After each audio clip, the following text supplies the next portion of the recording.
আসসালামু আলাইকুম। মুই তোমার সবার প্রিয় বহিন রোদের আপু একটু যেটা খুব অল্প খরচে মজাদার রান্না লেহেনে। এটা হচ্ছে এরকম পাবদা মাছ দেহেনে, গোটা গোটা পাবদা মাছ দিয়ে বেগুন আলুর চড়চড়ি। এই চড়চড়িটা খাইতে সেরকম টেস্ট। এটা করিবার তহনে আমাক প্রথমে একটা কড়াইত আলু আর বেগুন কাটে লিবা হবে। কাটে নেওয়ার পরে আদা বাটা রসুন বাটা দিয়ে দিবা হবে 2 চামচ পরিমাণ। দেওয়ার পরে আমার এঠে অবশ্যই পেঁয়াজ আর কাঁচামরিচ কাটে রাখা দিয়ে দিবা হবে।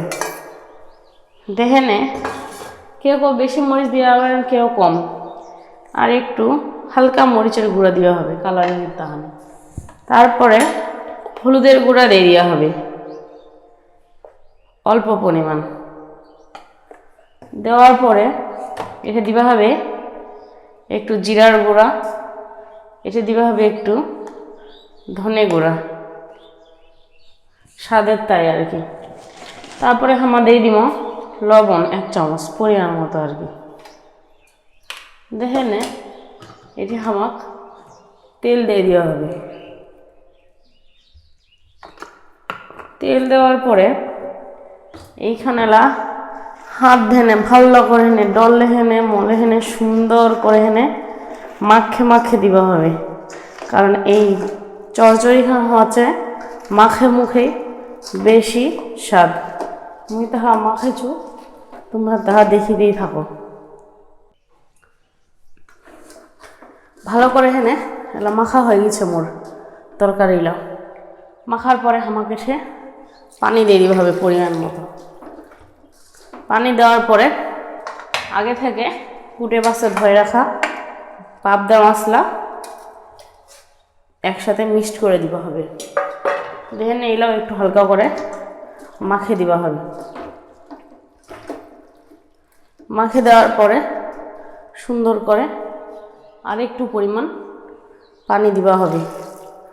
দেখেন চুলাটা সুন্দর করে অন করে দিবা হবে। অন করে দেখেন এটা আপাতত ঢাকনা ঢাকে দিবা হবে 10 মিনিটের তাহলে। এর মাঝে পারলে একটু লাড়ে চাড়ে দিবা হবে। এলা একটু তরকারি খান লাড়ে দেখতে হবে 10 মিনিট পরে ঢাকনা ওখানে যে হালকা রস রসা আছে কিনা। এই যে হালকা রস রসা আছে, এলা সুন্দর করে একটু টেস্ট করে দেখতে হবে লবণ টবণ ঠিক আছে কিনা। সব কিছুই ওকে আছে। আরও 5 মিনিটের মতো ঢাকনা রান্না করে দেওয়া হবে। পরে কি সুন্দর হয়ে গেছে আমাদের পাবদা মাছ দিয়ে বেগুন আলুর রসালো মাখানো চড়চড়ি একদম। এখন গরম গরম ভাতের সাথে এটা পরিবেশন করতে হবে, সেরকম মজা লাগবে। আমার মতো যারা অভিনব রান্নাবান্না নিয়ে কাজ করেন এবং সহজ রান্নার রেসিপি খুঁজে পান না, অবশ্যই আমার চ্যানেলটিকে সাবস্ক্রাইব করে নেবেন, লাইক দিয়ে ফলো দিয়ে সাথে থাকবেন। ঠিক আছে, বাই বাই। নেক্সটে আবার কোনো সহজ রান্নার রেসিপি নিয়ে দেখা হবে।